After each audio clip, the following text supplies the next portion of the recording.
Today I wanted to talk about my 2024 because the past couple of weeks of December I've just spent like reflecting and kind of looking back, not looking back like but looking back like and kind of like celebrating and being proud of where I am. I've been journaling loads. This is my journal.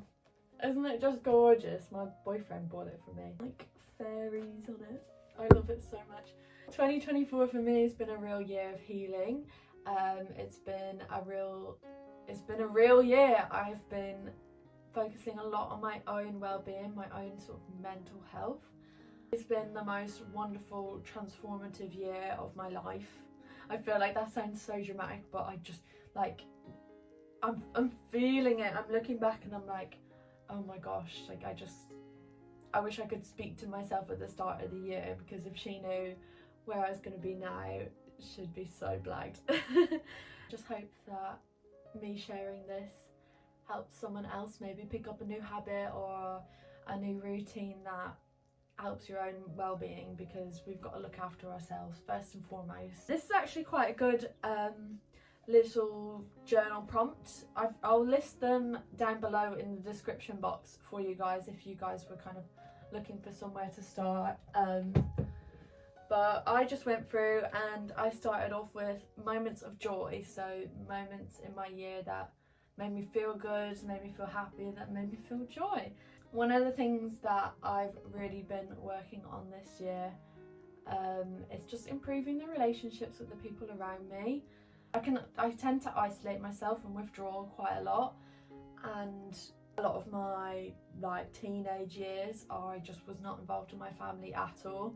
Now I'm in a space where I do want to be really involved and I want to spend time with people that I love and care about, so I've been really making more of an effort to do that, and it's just the best feeling. I think surrounding yourself with people that bring you up, that make you laugh, that make you smile, and that want to be there and support you is just like one of the best remedies for a sick mind. Just such a blessing to have those special people in your lives. So that was number one for me, making more time for those people. Other things that brought me joy this year, spending time outside. I really made an effort to be outside more this year and to get out when I can, like even when it's like not sunny, do you know what I mean? Like just making more of an effort to go out on walks, to be in nature, and to just enjoy it more and be more present when I'm doing these things as well. Because, you know, especially when we have our phones on us all the time, like it's easy to go out on a walk but to just be like on your phone or like plugged into a podcast, which I love listening to podcasts. I love listening to music. I love when I'm traveling somewhere, like being plugged in. But whilst I love doing that, I also wanted to make sure that I was making more time to actually just be present in whatever environment it is that I was in.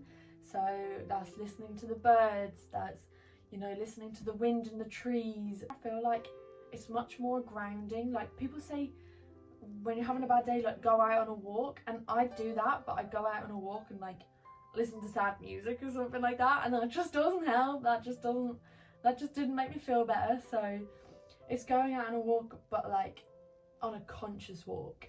That's been a real joy for me this year. Celebrating little wins. At the beginning of the year I had loads of goals for myself, which is brilliant. I like setting goals is good, but some of my goals were a bit unrealistic, I think. A few of them, which are more like financially based, they were just a bit too unrealistic for me. So in order to still find joy throughout the year, I really had to focus on celebrating the little wins.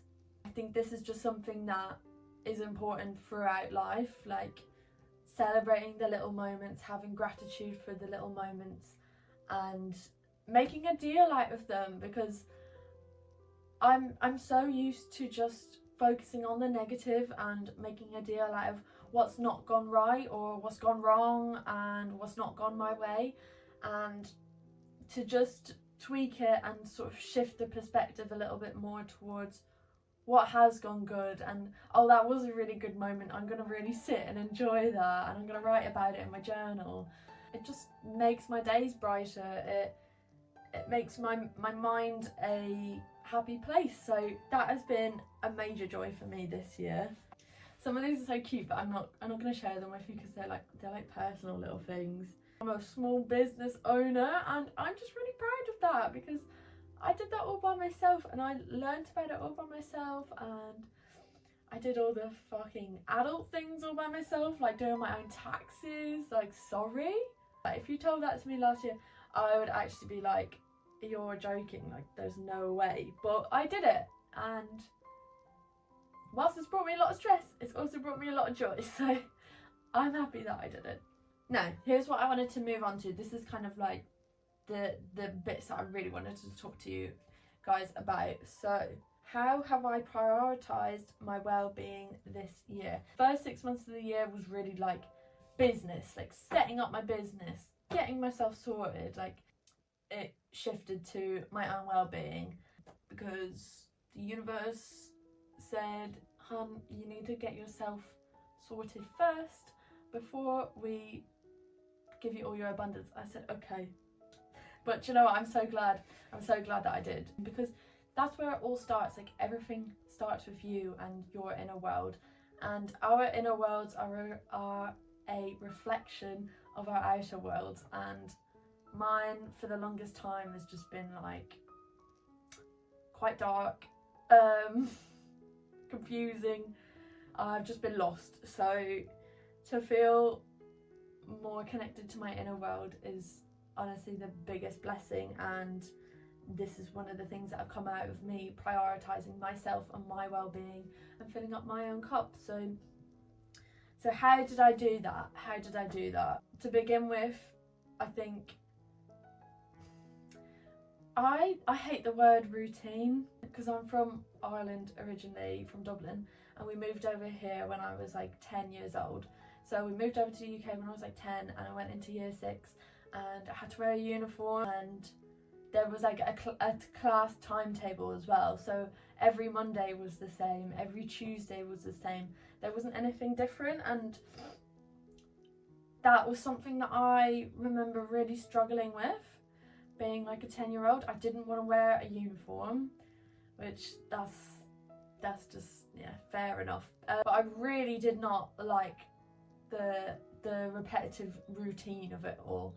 I think sometimes that calling stuff routines, calling like habits and stuff like routines, can make me be like, ooh, because then it's like there's pressure, and it's like, oh, I've got a routine, I need to stick to a routine. Like, routines you need to be disciplined in and all this. But just changing the vocabulary has just helped me so much. So instead of building routines, I've built habits and rituals this year, and I'm so glad I have. One of the main habits that I've built this year was working with Kundalini yoga. Now, this is just my own unconsciousness. I didn't even know what Kundalini yoga properly was. I just saw like Kundalini float. I literally thought it was like a yoga movement set, but I soon discovered it's a lot more than that, and it's very powerful stuff to be working with. So don't do what I did, just do it gradually. Research about it before, understand what Kundalini is. I didn't even know. I'm not going to explain it because there's so many other people online that do a much better job than me, but this is something that I started at the start of the year, and it really changed my whole sort of trajectory, I think. Breath work is brilliant. I would really recommend it to anybody wanting to sort of explore that side of themselves, the spiritual sort of connecting to your soul and your light body. Waking up earlier. I used to wake up at like probably like 10, half 10 every day, and I used to go to bed a lot later as well. But this year, since working for myself, obviously I'm so grateful. I am so blessed. I can pick and choose when I get up, and I'm my own sort of boss. So that has been a real game changer for me, because I used to think that I wasn't like a morning person, but I actually love being up early in the morning. I feel like my days are just so much longer, and I just feel so much better, especially when it's dark out, like in winter, like, and there's only like 6 hours of daylight a day, I don't even know, but it really makes a difference. This has become a ritual. This is writing my gratitude list. I love writing my gratitude list. Every single morning I write a gratitude list and I reflect on what I have to be grateful. And it could be, you know, simple. It could be like, I'm grateful for the good sleep that I had last night. I'm grateful for the breath of life that I am breathing today. Let me find some examples. I am grateful to be connected to my higher self. I'm grateful for all the lessons I'm learning. I'm grateful for the love of my relationship. I'm grateful to be on Earth School even through the tough times. Like, just waking up and starting your day with gratitude is one of the most empowering practices I think you can have, because it really forces you to look for those things to be grateful for. Because like I said, it's so easy. We often just focus on like the negative over the positive. So switching your brain to look for the positive and things to be grateful for has been a massive help for me this year. It just starts my day off good, because sometimes I forget, so I need reminding. Right, other habits. A morning mantra. I've wrote my own morning mantra. This is kind of like, I actually forgotten to say it today. It's because I was so excited to record this video, I just forgot. So my morning mantra I wrote for myself. I had based it off things that I knew I needed to remind my mind, my body and my soul each morning, because like, you know, every day is like a fresh start. Every day is a new opportunity, and that's how my morning mantra begins. It says, today is a blessed day of opportunity.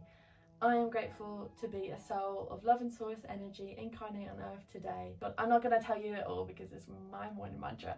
I remind myself to live from my heart. I remind myself to be a light for others by speaking my truth, and I remind myself to be present and all these sorts of things. And it just makes me feel really good. It makes me feel really connected to myself and my spirituality, my soul, and the higher power that's all around us. Something I actually really recommend, like if you struggle with getting up in the morning and feeling like shit or low energy, low mood, just like don't want to be there, because I fully get you, like I've been there.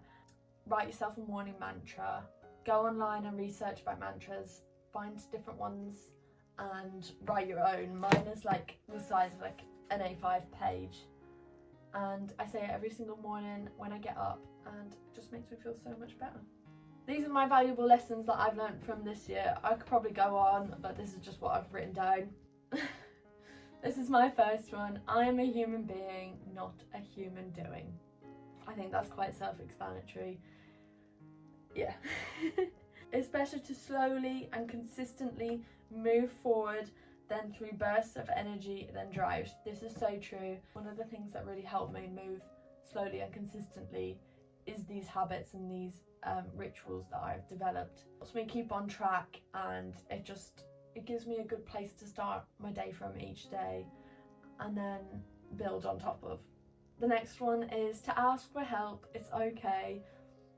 I'm so glad I learnt this lesson this year, because I've been someone that just wouldn't tell people. I'd bottle so much up. I'd keep it all to myself, and that's just not healthy. Telling people what is up with me instead of just like holding it all into myself. And it's such a simple thing to do. It makes you feel so much better.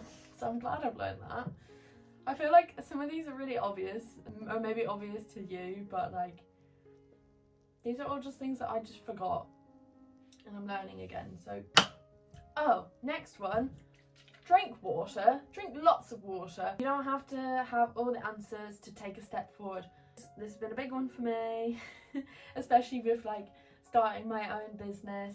You know, I didn't have any answers. I had no answers. I had like what I thought were the answers, and then I found more answers. Had I not taken that first step because I didn't feel like I knew anything, well then I never would have known all that I know now. So I'm glad I did that. The next one is your perception is your reality. That could be a whole video on its own. I am the creator of my own life. Next thing that I learned, everyone I meet is a reflection of me in a way. We are all connected. I love this. I love this. This just makes me feel so much peace and just at peace, because what a beautiful way to live your life. I am empowered when I look after myself and make good choices for me.